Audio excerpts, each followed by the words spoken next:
Hi guys, welcome back to my channel, Zaz Gardens. I would like to start today with our plant propagation, which is the crotons, or layman's term, San Francisco. I know you find these plants in your backyard because it is very easy to propagate and to plant. At any rate, I will teach you how to do it with less, effort on your part, or less hindi ba namamatay, ganoon. So, I would like to start with the things that we are going to use for the marketing, because there are three ways to propagate the crotons. The first one is cuttings, which we used to do. The second one is marketing, and the third one is vacuuming. So today, guys, I would like to share it with you. So first of all, you have to have a knife to use to cut the skin of the crotons, and a pruning shears, a plastic wherein you can stretch it out like this and make it into your tie box to tie both ends of the plastic. And then use plastic. So you need not to buy anything. So whatever you have in the house, you can use it if you want to do some propagations. So first of all, if the plastic is, kind of big, you have to cut it with scissors, like this. And yeah, so these are the things that you need to have to start with your marketing. And of course, your medium, which is acquired dust. This one, kung sakali wala kayong acquired dust na marami, alam mo, pagka nagbabalat kayo ng niyog, you will find acquired dust, yung husk. So, you can use that one also. First, you have to wet it with water. Ganyan. Okay, so once it is already wet, so we can use this one as our medium for our marketing. All right, guys, you follow me, and we will bring you to where the plant is. Yes, guys, this is the San Francisco that I am telling you that we are going to propagate.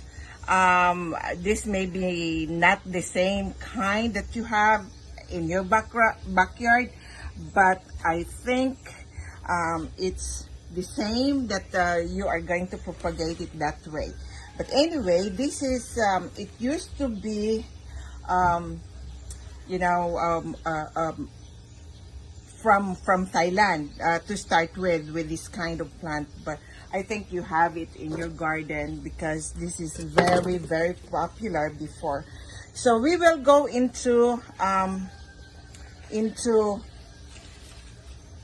what's this, into marketing for this. And today is July 5. So we will start with this branch that you can see. It's an open space. So you have to cut it this way. Open up the skin and then clean up like this. Okay. Why we are doing this? In order for us to get the right to remove the skin, in order for the plants to come out with the roots. Sorry with I hope you see it well. Okay. And then you cut down also some of the skin that you peel off until it is clean, until at the back. Now remember that we have the acquired dust, this one. Okay, now what we are going to do is we have this, the plastic, and I cut it, this is used plastic, so you have to cut it like this. Okay. Now, you put the acquired dust in the plastic, like this. The wet acquired dust, yung sa coconut. Okay, this way. and you pot it, you have to put it directly to where you remove the skin of the crotons or the San Francisco, or you can use wet soil, but you know, I don't suggest for the soil.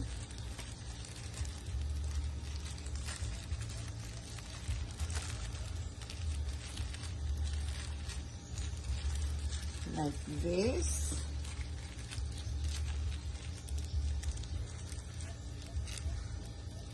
And then, nakita ba? Okay.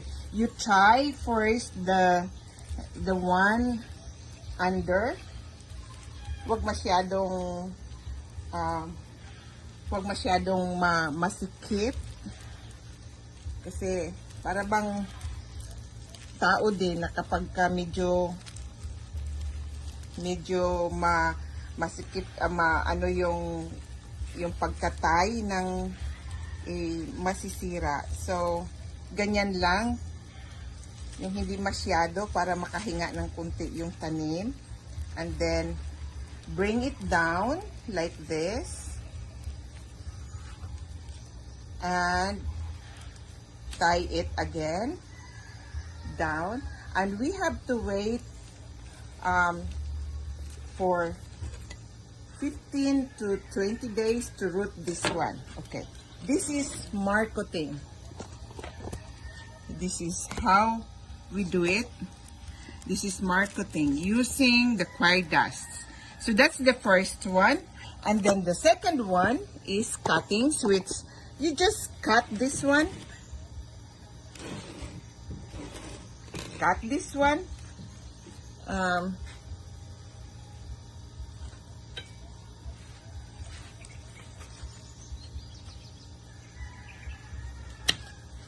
That way, so we cut it and plant it. What I am using to cure this one in order to avoid or prevent some bacteria to come in, I am not using a root hormones, by the way. I'm using a cinnamon. So dip the tip to the cinnamon and let it set for a little bit, maybe about 20 minutes before you plant it in the flower pot. Okay, so these are the two, and then the vacuuming that I'm going to share with you later is maybe after this one, when we plant this one, I can share with you on how to do the vacuuming for this plant.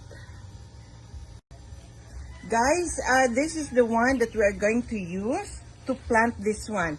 It's just that, you know, to avoid some another cuttings for your Croton propagation, you have to poke, you know, a barbecue stick. I use the barbecue stick for this one, like this, to make a hole in it. And then you dip this one down, and voila, you have already, you know, a cutting propagation. So today we already have two, and we will do the vacuuming. This is the marketing here. Let me, okay, this is the marketing here, and this is the cuttings that we did from here, and we will do the vacuuming for this plant. So you will have three approaches on how to propagate your crotons or San Francisco.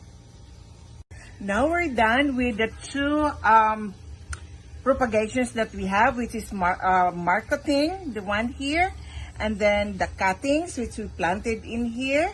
And then now we're gonna go into vacuuming.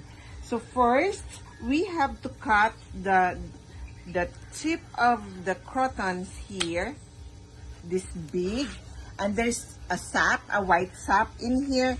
So we have to remove the leaves of the crotons in order for us to have a space for it to, you know, to plant. So something like an inch of this, you know, from the point where you cut, it's an inch.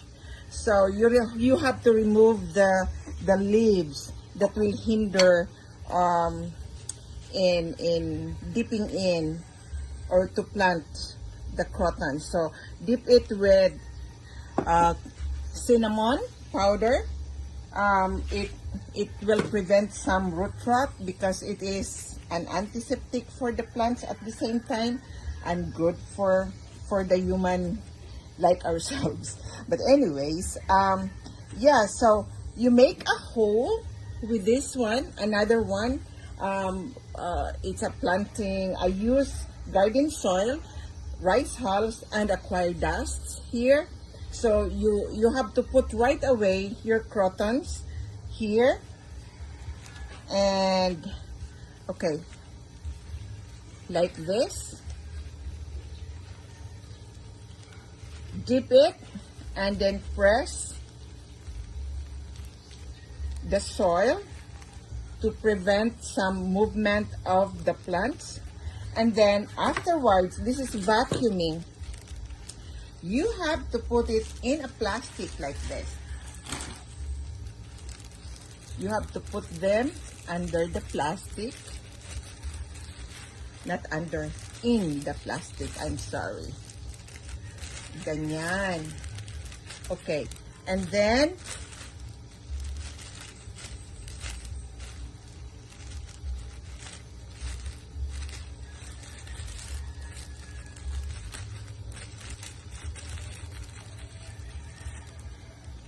like this, and then you tie it with rubber band tightly. So, para walang makalusot na oxygen at hindi ma-dehydrated si plant. Ang pawis niya ang magpapabuhay sa kanya sa loob. So, we will see on how many days this will be to root. So, on my next video, I will show you the roots and how it progressed. Our, was this our market? What is best? Or the cuttings, and plant it directly to the soil, to the media, and or the vacuuming like this. So I will show you on our next video to do some follow-ups on what's happening with our first Croton propagation. So thank you so much, guys, and I hope you like it, and hit the subscribe button if you're not yet a subscriber, and the bell in order for you to get some notifications when I have a new vlog. So this is Yoli once again, and thank you so much for being with me, and hope to see you again on my next vlog. Thank you. Bye-bye.